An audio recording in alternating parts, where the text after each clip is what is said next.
К гостям симпатяга Жора только привыкает. Фотографироваться енот не любит, поэтому быстро отворачивается. И почему стесняется, непонятно. Окрас шикарный, а глаза черные смородинки. В столичный зоопарк енота-полоскуна принес местный житель. Зоотехники предполагают, что он не справился с уходом. Хотя это животное непривередливое, и во многих странах мира его держат как домашнее. Животные любопытные, животные вообще-то такие социальные, лояльные к остальным видам животных. То есть видела, что еноты уживаются и с собаками, и с кошками в квартирах. Очень многие дрессировщики берут их к себе домой, вот в цирке, где выступают еноты.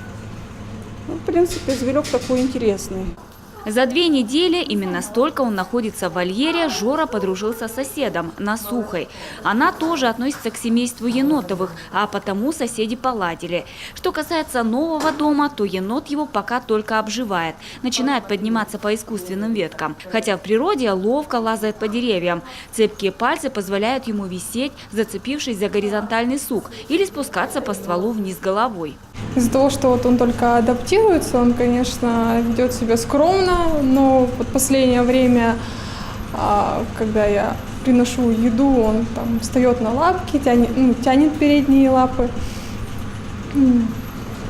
там, пытается понюхать и уже как-то идет на контакт.